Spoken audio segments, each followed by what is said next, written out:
Welcome, brothers, sisters, working class heroes. This is our Sunday night edition of the Rick Smith Show, our Q&A, right here for ThinkSpot. And I'll tell you, again, I say this every week, very happy with the response that we've gotten from the folks on ThinkSpot. Zim and the crew, a great job that they've done, and some interesting discussions that we've had. So really, really happy with what we've gotten. First, before we get started, our thoughts and best wishes and hopes and all of that for the folks in Texas, Louisiana, Mississippi, all of the states that are struggling right now without power, without water. And again, this is one of those moments, not a time to gloat and say, see, we told you, but a time to help. And definitely not go to Cancun on vacation, but a time to help. And I'm glad to see that we have a president. And look, say what you want about Joe Biden.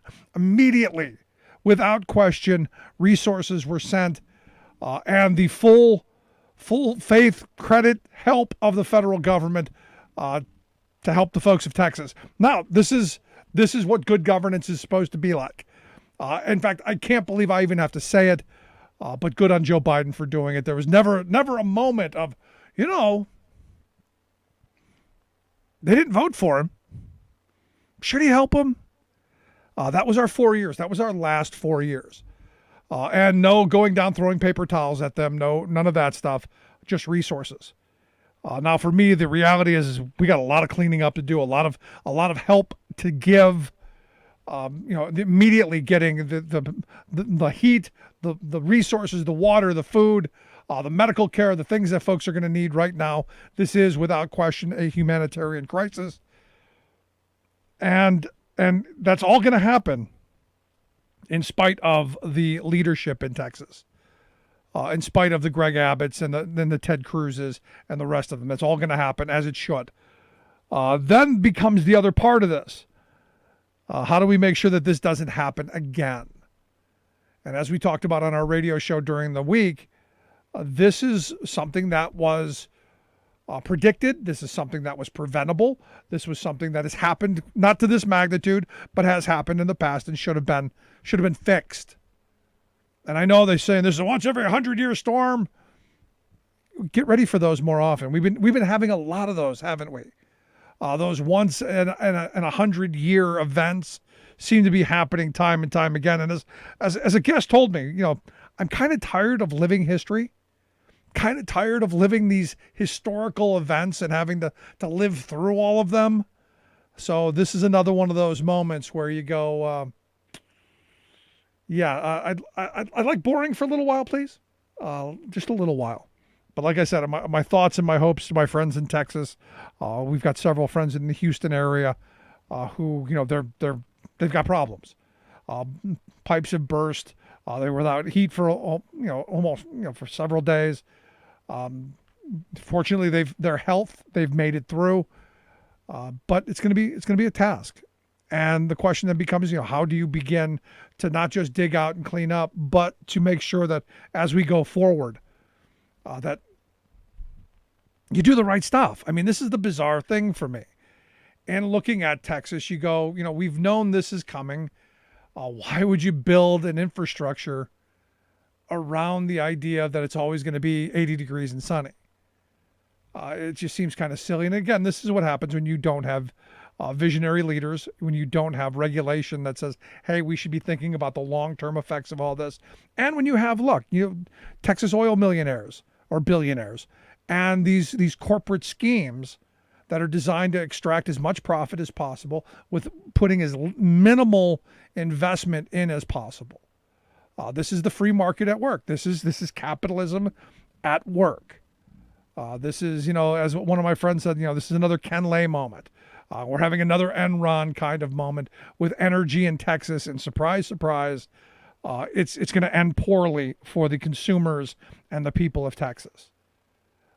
And what I think most people found out through this is the Lone Star State, who evidently has always taken pride in being their own state, and there's always been the talk of secession, and we're going to go run off and be our own country. Oddly enough, that they, through their own actions and through their own decisions, are not with the rest of us. We found out there are 3 grids in this country. There's the East Coast, the West, there's the East, the West, and then there's Texas all by itself. So in one of these moments, there's no way to help other than just, well, I guess, wait it out. But I got a couple of questions I wanted to get to. This is a Q&A session, and I appreciate the thoughts that people threw into this. Let's start with the very first one. Rickster1 writes, I heard your interview with the head of the Texas AFL-CIO, and I'm looking at the news from Texas, and I don't hear anything from anyone about the lack of union workers being a cause of their current troubles. A union leader I know says if unions were stronger in Texas, they wouldn't be in this mess. Do you agree? That's kind of a weird question. In that, I believe we should have much more stronger unions in every state. Texas being one of the states is one of the weakest. It's a no rights at work state, which means that they're a designate of the right to work laws, which means that I think the last time I checked, Texas is about 4%, has about 4% union density. And about 6% of the workers are covered by contracts, which would make sense because it is a no rights at work state that allows freeloaders to benefit from what the members pay for, which means 4% of the workforce are paying dues, but 6% get the benefits of those direct contracts. So you got 2% of freeloaders. Seems about right. And then the rest of society benefits from the little bump. And it's not a huge bump in Texas, to be honest, because you're only talking about 4% of the workforce. But I do believe that, had you had much stronger unions with much stronger members, they would be demanding better regulations. The reason that, a place like Texas gets away with what they get away with is their politicians are bought and paid for. It's that simple. You don't have someone lobbying heavily for sane, rational regulations. I know we keep hearing the Republicans tell us about, job-killing regulations. But, we're in this moment where you've got a people-killing lack of regulation, a people-killing lack of vision and standards and protections. So for me, states that have higher union densities, states that have much more empowered workers tend to have much better protections. So am I surprised that Texas, like many of the right-to-work states, are like the Wild West? No, I'm not surprised at all. Because what you have obedient workers. You have people who aren't going to question much. They're not going to really stand up and fight against the boss, because if you do, you're fired. Whereas in a state that has a higher union density and is not one of these right to work for less states, you have some job security, and you have the ability to stand up and speak out and say that we demand better, without fear of reprisal, without fear of being fired. Because understand, in these no rights at work states, you are an at-will employee. In every state, honestly, you're an at-will employee, which means you can be fired for any reason, at any time, for anything. Doesn't matter. As long as they don't say we're firing you for a specific federally protected discriminatory issue, like you're old, or based on gender or whatever, race or religion. As long as they don't say that, they just say, you know what, you're fired. We don't need you anymore. There's the door. Goodbye. There's nothing illegal about it. Now, in a state like Pennsylvania, for now, that is not a right to work state, people with contracts are in a just cause situation. The only way you can be fired is if you do something wrong, if you screw up, and I think that's the way we all should want it. And this fallacy that you could never fire a union member is ridiculous. I've known people who've gotten fired over the years because they've done dumb things. They screwed up. They got fired. They were held accountable. So do I think that it would have been better?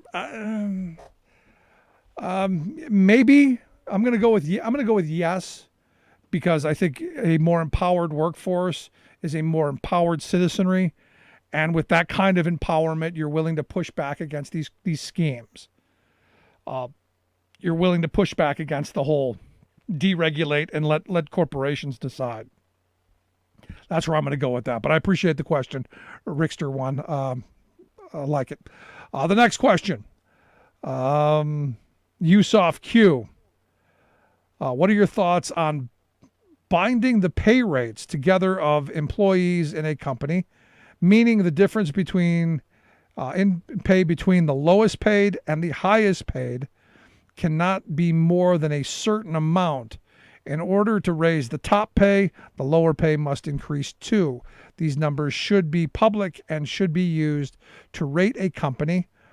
He says these numbers can be tied to the max gain and house values for a community. Pay your workers more and you have higher house prices. More people will be able to live where they work that way. It's an interesting thought. I have no idea how you would write that. Honestly, I have no idea how you would write a law that says that. And then the other part of it, I mean, you could write it, but then to have an enforcement mechanism that wouldn't be just ripe with loopholes and abuses. And is this only the workforce? Is this only the mechanic and the truck driver, or the office person and the janitor, or are you talking about the CEO and everybody else? I'm in favor of there being a mechanism, and I, as a union guy, believe the unions are that mechanism to maximizing, to capping what the CEO makes and making sure that there's a fair distribution. Back when union density in this country was at 35%, back in the 60s, the CEO to worker pay was about 20-1, which meant the CEO made 20 times what the lowly employee made.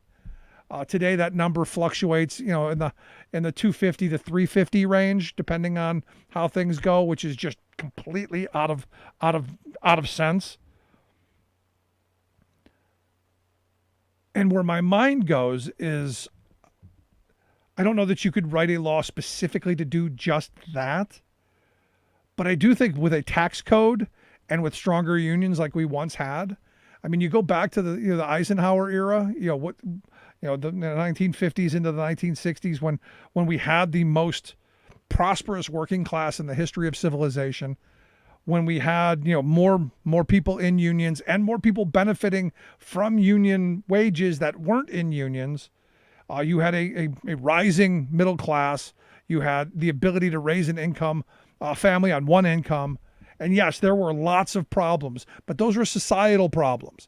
And we can argue that, the unions didn't allow, certain segments into the population. And that's true. And there's nobody arguing that that's not. I'm of the mindset that the best way forward is to return to the ideas of having a really high tax rate on the obscene amounts that CEOs are pocketing, and then having to sit down with unions and justify their wage. If a CEO has to sit across from someone on an equal plane, like a labor union, and justify why they think they're worth $100 million a year, and yet the person who creates that wealth that they're pocketing is only worth a nickel raise, I would love to be seated at that table. So for me, it's more complicated than just writing, this is what it has to be, this is the formula. I think you would have a real hard time getting that through. But I think also, look, the reality is you're going to have a hard time getting through my idea too, which is to return to a higher tax rate for the obscene amounts of wealth.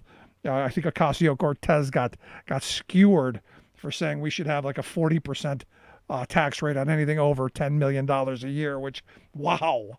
I mean, that's nothing compared to the Eisenhower years, which was 92% over $1.6 million in today's dollars. But that's a whole nother era gone by. But I think if you put the high tax rates along with having to sit down and negotiate, I think that's a huge part of it. Also, giving workers today what my grandparents' generation had, the ability to say, sorry, we're going on strike.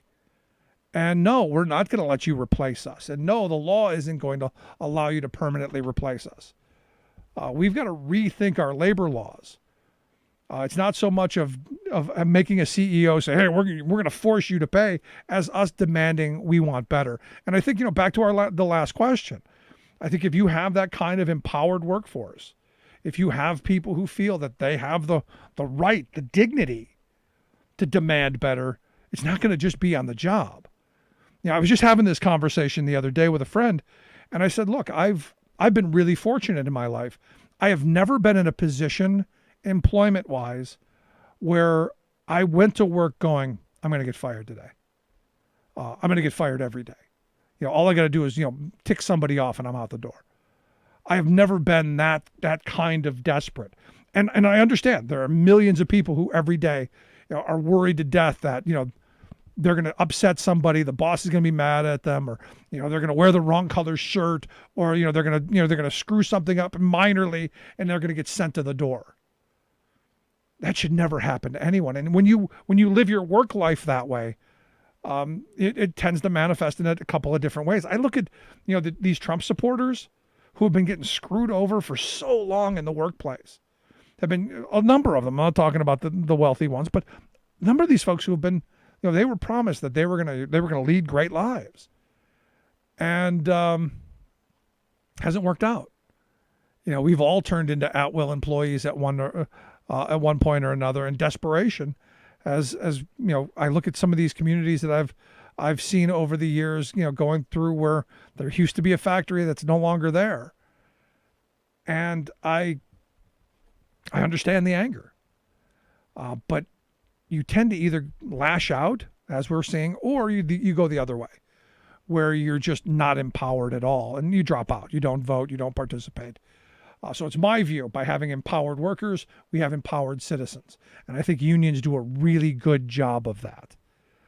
So for me, the answer going forward as a union guy is we need 40% union density in this country. We need the 60 million people who say they would join a union tomorrow to be able to join that union tomorrow. We need to get those people the contracts that I keep right here on my desk. I keep this right on my desk because this is outside of the Bible. It's right there, the second book, because that tells me what my wages, hours, conditions are. It's all public.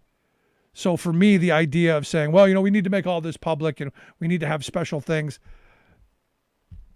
I'm a union guy. The best way to do that is we put it all down on paper.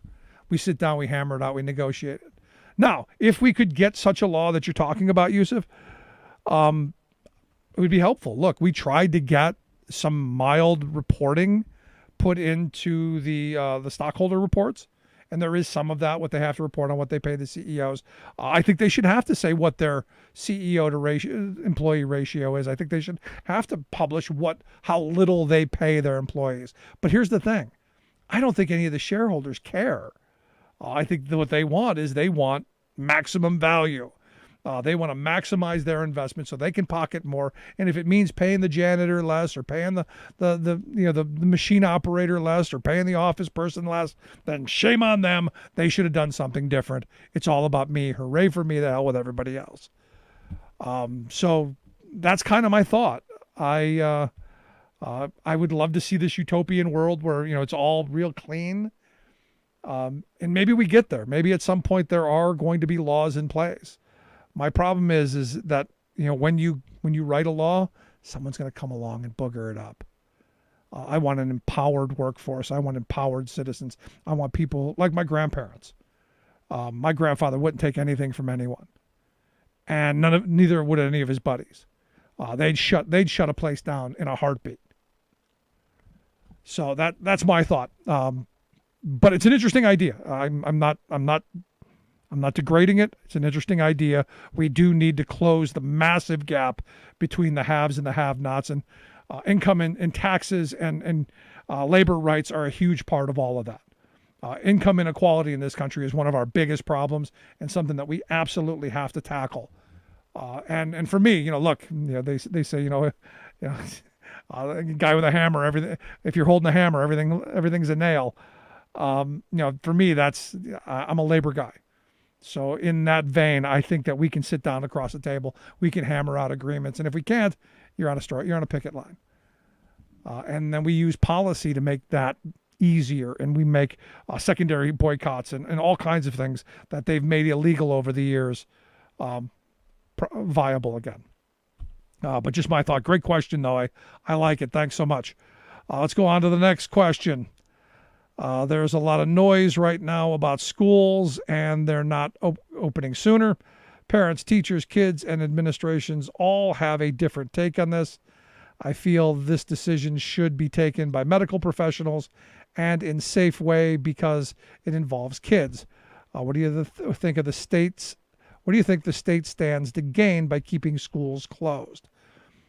I don't think states stand anything to gain. I think their costs keep going up because they still have to maintain the schools. They still have to maintain the level of education. And I'll tell you, the administrators of the schools that my kids go to, God bless them, man, because they're dealing with irate parents. They're dealing with teachers who want to be safe. They're dealing with the future generation of our country. They've got all of these things, just hammering down on them, and because they're desperately trying to open. And every time they do, the numbers spike up. And they're smart enough to know that when the numbers start spiking up, you gotta close it back down because then it explodes. I don't see any good for the state to keep things shut down other than we don't want kids to be infected.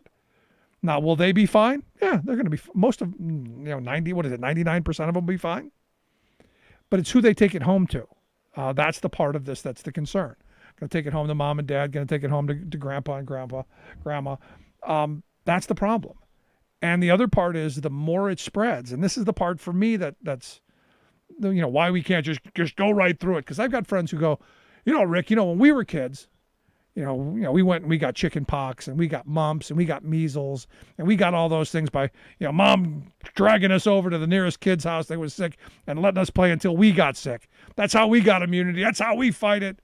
And you go, yeah, simplistically speaking, that's a way to deal with it. The problem with this, though, is as the medical professionals that I've talked to are saying, the concern is that, the more people that you get it, the more are gonna die. The more that it's going to overtax our healthcare system, which it has done. We're over 500,000 dead already. Fortunately, it looks like we're coming down a little bit. But the more the explosion happens, the more people who have it, the more we try and treat it in different ways, the more it mutates. And it's like I think back to a bunch of years ago. I had I get these upper respiratory infections almost every year religiously, where I go through the color spectrum of sputum, and occasionally I'll go get an antibiotic to help clear it up, especially if I have to work or I have to do something.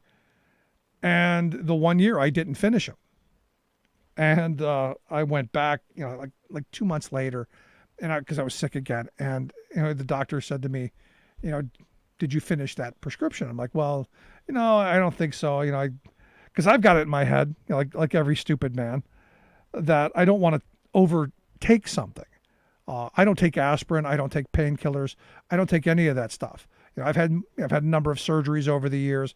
I don't need it. And when I had my hip replaced, they prescribed Oxycontin. I didn't get it. I didn't take any. Because, hey, there may be someday down the road where I need it. And I don't, in my crazy head, I don't want it to be something that I've grown tolerant to. When I need it, I want it to work and work really well. That's my thought. That's where my thinking goes. So I decided, I'm better. I don't need the full thing. And the doctor lost his mind. He's going, no, you dumb blankety blank blank. I know my family doctor really well, so he can say that to me. He goes, no, the reason that you have to take the entire prescription is that you need to kill what it is dead. You can't leave any remnants of it, or it will mutate. It will get resistant to the antibiotic, which is why when you were a kid, you had erythromycin, and now we're doing the Z-Packs. What you had 30 years ago is worthless because of these mutations. And the more I think about that, the more I go, that makes sense. So we need to kill this thing. We need to keep it from spreading it like wildfire like it has been. We've already done a horrible job with this. So for me, prematurely opening the schools just because it's easy is short-sighted. This was the moment, and I keep saying this, these couple of months were the moment all along that the experts were saying we're going to be the most deadly, going to be the most dangerous. Come summertime, yeah, then we start talking about how we reopen things, how we do things differently, because we will have been past the worst point of it. We'll have a test in place. We'll have some treatments in place. We'll have a better handle on it. But for right now, just to swing, hey, we're going to open the doors, seems kind of dumb to me. And look, I know parents aren't thrilled with it. I know teachers are certainly not. I talk to teachers every week on the program, and they all say the same thing. I don't like remote learning. I don't like doing the Zoom schools. I don't like doing this. I want to be back in the classroom because that's where we're at our best. But sorry, I'm not going to kill myself. So I see everyone has their own view on this, and this is where the deciders, our administrators, our government officials that we elect, that's why they make these decisions. And I'll tell you, and this, no offense to some, I'm going to listen to people like Dr. Fauci and the state health secretary, and the administrator at the school who talks to the people, the experts, more than I'm going to listen to somebody posting something on Facebook who heard an anecdotal story somewhere. I think we need to check our resources, and I think we need to kind of take a step back from our anger. And I know the Donald Trump Juniors of the world and the right-wing cranks who are all blaming the teachers unions because we can't open the school. They, one, don't really know what they're talking about, but two, what is it about the teachers that they don't like that they would want them to be forced back into a potentially unsafe environment? This goes back to that empowerment. I love the fact that these teachers feel empowered to say, no, we're going to protect ourselves, and we're going to protect our kids, and we're going to protect our communities. It's more what I was talking about a moment ago. People who are empowered to say, no, we're not going there. I know you're getting pressure. I know all the pressure on you, mayor of Chicago or mayor of any town, to push schools back open. But sanity and reason should probably play into this just a little bit. Now, look, are there ways we can do safe school? Sure. The big problem is most of our schools don't have the room. When you have a system set up to make sure that you have 30 kids in a classroom, think about social distancing in a classroom with 30 people. How big does that have to be? Think about schools that have antiquated ventilation systems. I talked to a teacher from New York City who says, they want us to teach with the windows open. It's freaking winter. How is that conducive to learning and keeping people, focused? Now, look, you can go to the other side. My kids staying home, they're not paying attention, they're not doing their work. There's a whole ton of societal problems. Nothing is perfect. But I'm one of those people who still says I err on the side of caution. We decided that we were going to keep our kids home, do the Zoom school thing, and help them as best we can personally. And again, I'm hoping we get through this, and I'm hoping in like 2 more months, 3 months, it's over. We can have some bit of sanity. We can reopen for the schools in the fall, and do some of the mask wearing and the social distancing and the washing the hands and that stuff. But once we get, I'm hoping to pass the summer, that it gets a little easier. So there's my thought. And finally, question for today's Q&A. And again, thanks everyone who asked a question. This one is from Mr. No Name. How did you first start with talk radio and podcasting? What advice do you have for others who want to pursue creating audio/video podcasts? I fell into it by accident. It was something that I never in a million years imagined I'd be doing this. Never wanted to, never had any interest in doing this whatsoever.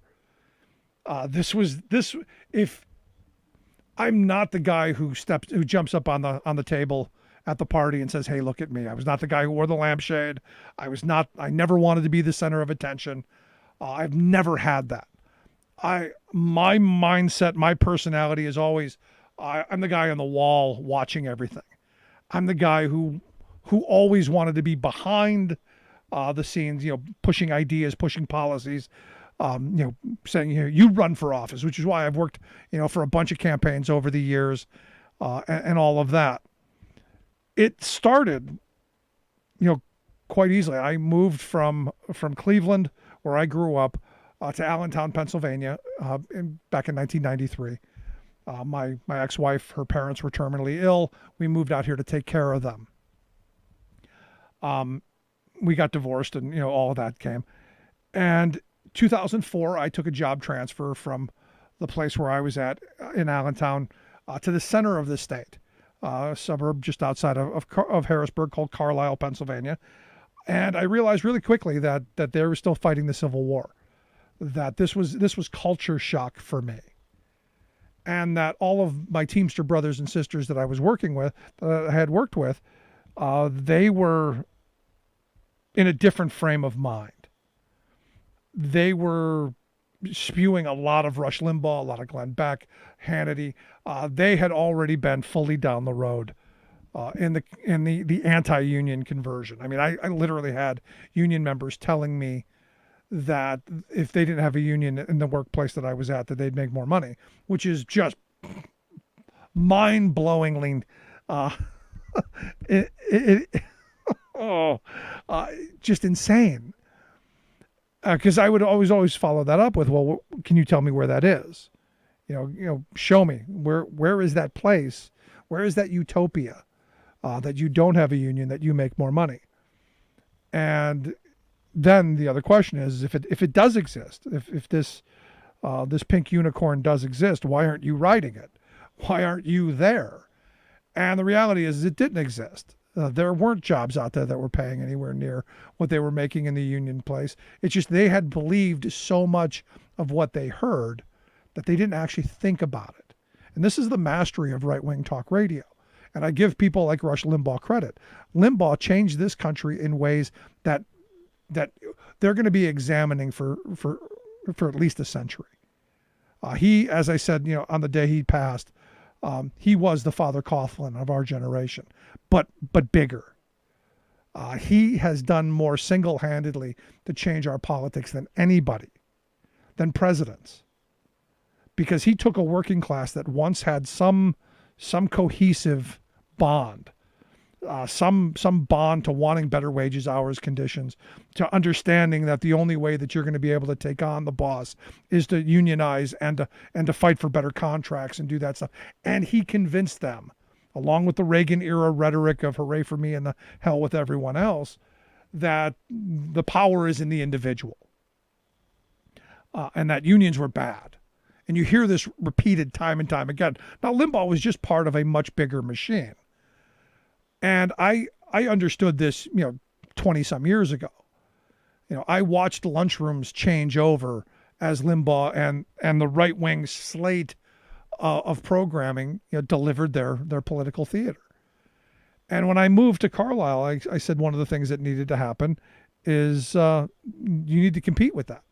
There's literally nothing for someone like me on the radio at the time. There's nothing. So I moved here. I tried to get involved with the local Democratic Party, and that was kind of a waste of time because they were perpetual losers. The voter registration was never gonna float their way. It's a 70-30 district at the time. It's now like 65-35. So a Democrat, no matter what happens, is never going to win here. So it's more like a social club. And I said, you need to change hearts and minds. So what I said to a couple other people at the meeting, I said, we need to start a radio program. We need to get messaging. We need to do what the right wing did masterfully, and that's be in people's ears. So I raised a bit of money, got some advertisers, and we approached a local station and said, hey, let us buy onto the station for 2 hours on a Sunday afternoon. We're going to talk about labor issues. We're going to talk about worker issues, and obviously politics is going to play in this. I was never the guy who wanted to be on the microphone. I did all the legwork. I built the whole thing. I got everything up and running. We had it funded. We had, we had, guests. We had all kinds of stuff. And the people that, I started it with, slowly dropped off. And at the end, after about 8 months, I'm sitting here. It's built. It has a listener base. We're doing well, and everybody's burnt out. Everyone's either burnt out or having whatever marital problems, or when life catches up. So I came to the moment where I now have to be the guy solely on the microphone, and that's when I started. Back in 2005, we started this. Early 2006, I'm on my own, and ever since then we've been hammering away with this, and I love the fact that I have the ability to reach people and to make them think.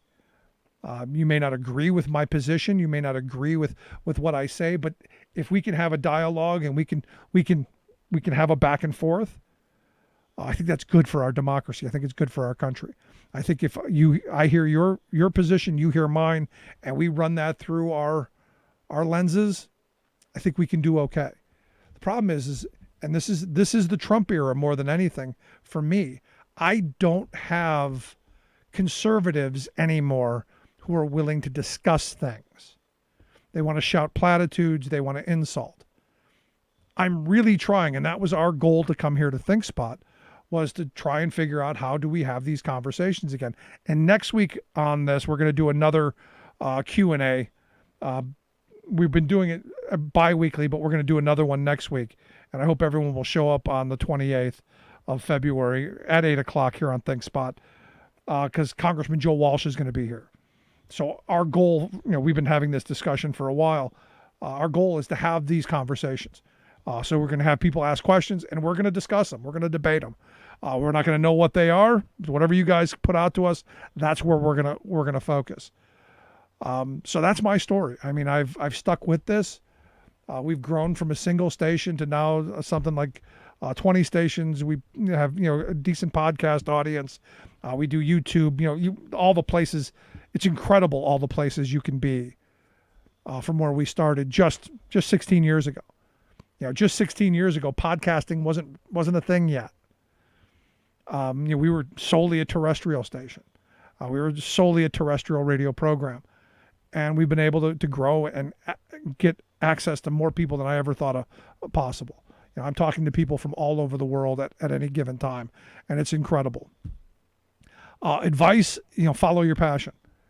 Be yourself. Be who you are. Nothing that comes out of my mouth is something I don't believe. If I say it, I stand by it. And if I'm somebody who, if I'm wrong, I'll say I'm wrong. Yeah, I got that wrong. If your idea is better, I'll be the first one to say, yeah, that's probably a better idea. Maybe I'll adjust my thinking. I think we need to do more of that. But outside of being who you are, find your passion, follow that passion. The technical stuff is really easy. I mean, today, you could buy a Rodecaster, I think, for like $600, a microphone for like $100 or something, and bang, you've got everything you're going to need. Set up a website, boom, you're, sign on to Patreon, sign on to any of those things. And there's so much that you can do. If you do have any questions specific, you can always email me directly, rick@thericksmithshow.com. I do answer all emails myself because I think it's important to have that engagement. Hope that helps. But for me, this has been a ride that I never, even for a second, had considered a possibility before we started this. And now I'm glad I did it. This has given me the opportunity to do some really incredible things and to talk to some really incredible people. So there's that. Appreciate the thoughts. Next week, as I said, Joe Walsh will be here, former Illinois congressman, right-wing talk host. I'm going to go more libertarian now. I think the right is even further than he is now. But we're gonna have it out, and we'll see where that takes us. And we're talking about how do we turn this into something more down the road. So that's going to come from you. So if you got questions, you got thoughts you want to throw at Joe and I, I'm looking forward to it. But thanks everyone for the questions. Thanks for your time, and look forward to seeing you back here next time. Thanks so much.